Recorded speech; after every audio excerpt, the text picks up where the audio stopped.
दोस्तों ज़रा सोचिए, आप अपना पैसा किसी को संभालने के लिए दे दो, लेकिन कोई चेक करने वाला ही ना हो कि पैसा सही जगह यूज़ हुआ या नहीं। अब सोचिए, अगर इंडियन गवर्नमेंट के करोड़ों लाखों रुपए का हिसाब भी ऐसे ही चल रहा हो तो क्या होगा। यहाँ पर एंट्री होती है एक silent but super powerful constitutional authority की, the controller and auditor general of India, यानी कैग, CAG। ना ये मिनिस्टर है ना पॉलिटिशियन, फिर भी पूरी गवर्नमेंट को बोल सकता है इस पैसे का हिसाब दो। आज के इस चैप्टर में हम जानेंगे कैग कौन होता है, कैसे ये गवर्नमेंट का वॉच डॉग है और क्यों ये UPSC, SSC, बैंकिंग और स्टेट एग्ज़ाम्स में ये टॉपिक इतना इंपॉर्टेंट है। तो चलिए शुरू करते हैं एक ऐसे ऑफिसर की कहानी जो बिना स्पॉटलाइट में आके भी पूरे कॉन्स्टिट्यूशन की रिस्पॉन्सिबिलिटी उठाता है। दोस्तों नमस्कार दोस्तों, मैं हेमंत कुमार आपका स्वागत करता हूं आपके अपने YouTube channel study with Hemant पर। मैं जल्दी से बता दूं कि जो दोस्त नए हैं कि वो चैनल को जल्दी से सब्सक्राइब, लाइक, शेयर, कमेंट ज़रूर करें। आगे बढ़ने में थोड़ा सहयोग करें। डेली हमारी न्यू वीडियो आ रही है पिछले 89 डेज से। So friends, let's start today's topic, the controller and auditor general of India. Last video में हमने किया था अटॉर्नी जनरल के बारे में, अभी हम पढ़ेंगे कैग के बारे में। ये आपकी स्क्रीन पे है controller and auditor general of India. और देखिए, बहुत ध्यान से इस टॉपिक को देखें क्योंकि एग्जाम पॉइंट ऑफ व्यू से बहुत ज़्यादा रेलिवेंट है, इंपॉर्टेंट है। अब इसमें आप देखिए, controller and auditor general of India article 141 के तहत चूज़ किए जाते हैं that there shall be CAG and who shall be appointed by the president and shall only be removed from office in the manner और the grounds as जज और supreme court. जैसे एक सुप्रीम कोर्ट के जज को पद से हटाया जा सकता है या उनको लगाया जा सकता है, चूज़ किया जा सकता है, सेम ग्राउंड्स पे इनको अपॉइंट करना या उनको पद से हटाना अनिवार्य है। Controller and auditor general shall not be eligible for the further office either under the government of India और under the government of any state. जो कैग हैं वो शैल नॉट बी एलिजिबल, एक बार अगर वो पद से हट गए या रिटायर हो गए, उसके बाद वो भारत सरकार के या स्टेट गवर्नमेंट के किसी भी पद पे नहीं रह सकते, किसी भी ऑफिस में जॉब नहीं कर सकते। आर्टिकल 148(4) ये कहता है, 148(1) को ज़रूर याद रखें, वो बहुत इंपॉर्टेंट है। He holds the office for a period of 6 years और up to age of 65 years.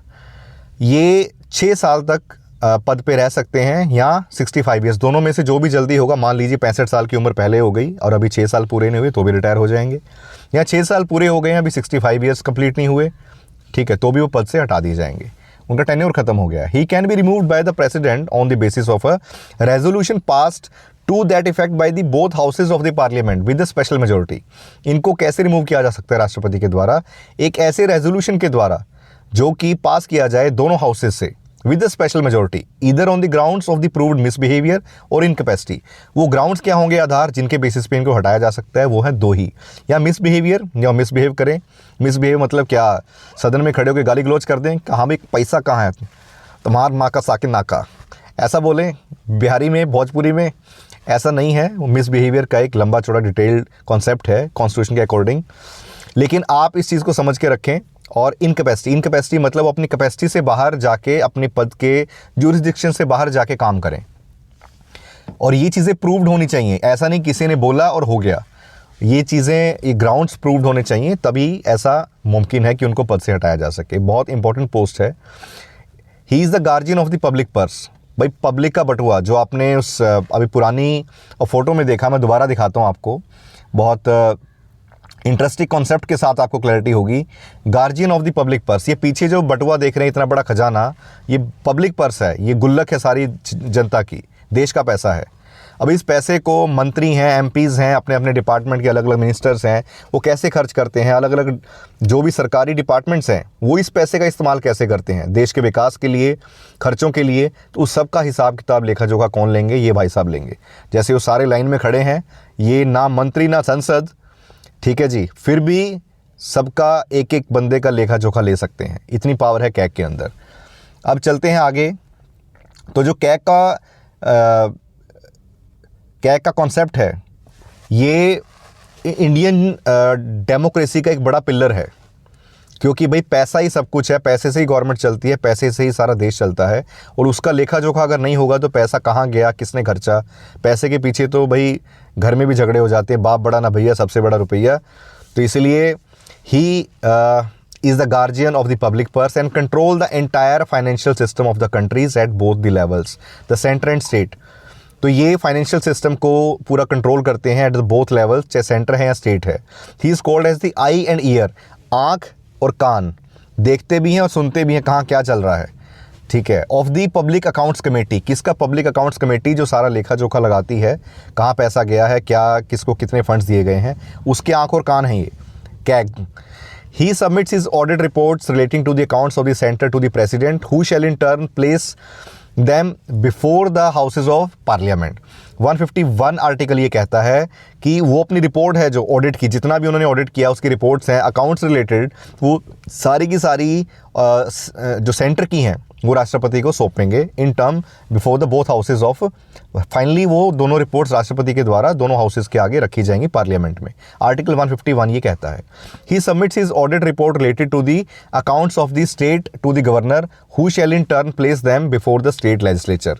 और वो अपनी जो रिपोर्ट है वो related to the accounts of state, जो स्टेट की रिगार्डिंग, देखिए स्टेट के भी जो खर्चे हैं सारे डिपार्टमेंट्स के, सारी गवर्नमेंट के, वो भी कैग के अंडर आते हैं। तो सोचिए कितनी पावरफुल पोस्ट है, ठीक है। क्योंकि दोनों सेंटर में कभी सरकार अलग है, मान लीजिए अभी बीजेपी यहाँ सेंटर में है, पंजाब में आप गवर्नमेंट है, तो दोनों पार्टियाँ अलग अलग हैं, आपस में मतभेद भी होते हैं, लेकिन जब कैग की बारी आएगी कैग सबके लिए बराबर हैं, कैग सबके ऊपर निगरानी रखेंगे, पेच भी टाइट कर देंगे, चूड़ियाँ कस देंगे।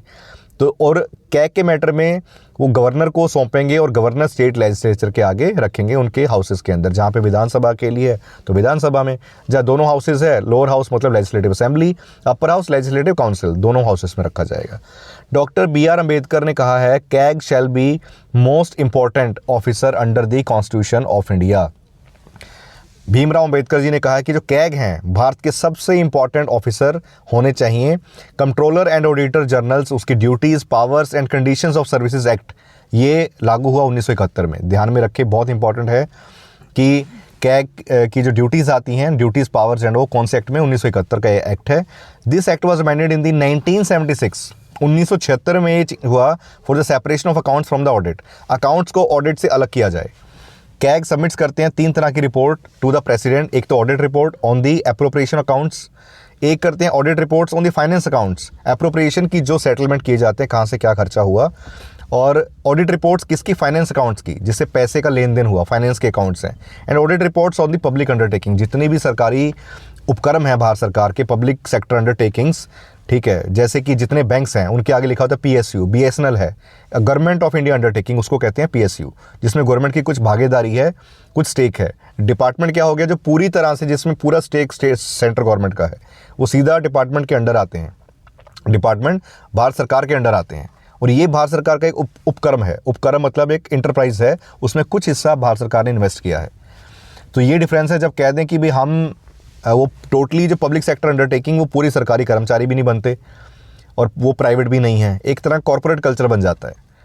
और उसमें एक चीज़ देखिए, इसीलिए जैसे अब जो स्टेट PCS के एग्ज़ाम्स आते हैं तो उसमें आप देखेंगे कि एज रिलैक्सेशन लिखा होता है सेंट्रल गवर्नमेंट या स्टेट गवर्नमेंट एम्प्लॉयज़, तो उसमें PSUs इंक्लूडेड नहीं है, पब्लिक सेक्टर अंडरटेकिंग।